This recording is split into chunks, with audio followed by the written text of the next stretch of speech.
অগ্নিজিৎকে বাঁচানোর জন্য গীতা হাজার চেষ্টা করার পরেও অগ্নিজিৎকে পদ্মের বিয়েতে যাওয়ার জন্য আগ্রহ করার পরেও গীতা তাকে আটকাতে পারে না। অগ্নিজিৎ নিজের জেদেই থাকে আর সে গীতাকে সাফ সাফ জানিয়ে দেয় যে পদ্মর বিয়েতে সে অবশ্যই যাবে, যেটা বলে অগ্নিজিৎ ওখান থেকে চলে যায়। তারপর গীতা পরিবারের লোকজনদের কাছে আশঙ্কা জানায় যে অবশ্যই কিছু একটা বড় ঘটতে চলেছে।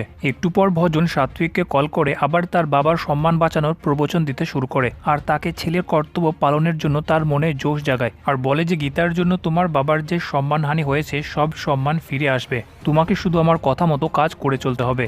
ভজন চাই সাত্বিককে দিয়ে গীতাকে আটকাতে, যাতে অগ্নিজিৎ যখন আসবে গীতা যাতে তার পেছন পেছন না আসতে পারে।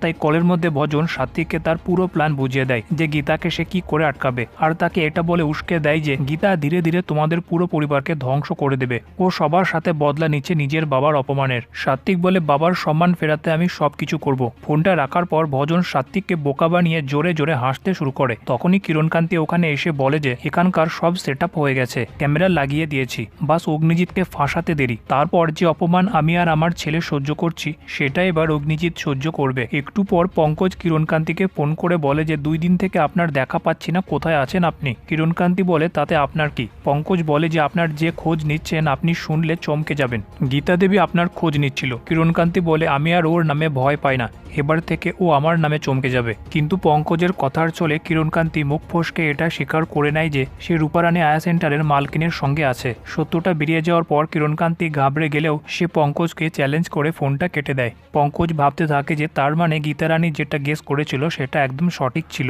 অন্যদিকে পদ্মকে বিয়ের জন্য সাজানো হচ্ছে। পদ্ম কেঁদে কেঁদে বলে যে আমার উকিল দিদি প্রতিবাদ করা শিখিয়েছে আমাকে, তাই আমি কৃপান ব্যানার্জির বিরুদ্ধে শুধুমাত্র প্রতিবাদ করেছিলাম, আমি কোনো দোষ করিনি, দয়া করে আমাকে ছেড়ে দাও। আর তোমরা বড়বাবুকে কেন ডেকেছো এখানে, কি করবে তোমরা ওনার সাথে? রূপারানী পদ্মকে ধমক দিয়ে চুপ করিয়ে দেয় আর বলে যে তুই কিরণকান্তির পেছনে লেগে বড়ই ভুল করেছিস, তোর বিয়ে নকল হলেও রাত্রিবেলা যেটা ঘটতে চলেছে সেটা আসল হবে। যেটা শুনে পদ্ম ঘাবড়ে যায় যে রাত্রিবেলা কি ঘটতে চলেছে। রাত্রিবেলা একটা হলঘরের মধ্যে পদ্মের একা থাকাকালীন পেছন দিক থেকে এসে একজন পদ্মকে চাকু মেরে ফেলে। ঠিক ওই মুহূর্তে বিয়ে বাড়িতে প্রবেশ করে অগ্নিজিৎ। পদ্মকে মাটিতে পড়ে থাকতে দেখে অগ্নিজিৎ ছুটে যায় পদ্মের কাছে। অগ্নিজিৎ পদ্মের শরীরে লাগা চাকুটা বার করা মাত্র ফটো তুলে নেওয়া হয় সেটার। ওই মুহূর্তে পুলিশ ওখানে হাজির হয় আর তারা ভাবতে থাকে যে অগ্নিজিৎ পদ্মকে খুন করেছে।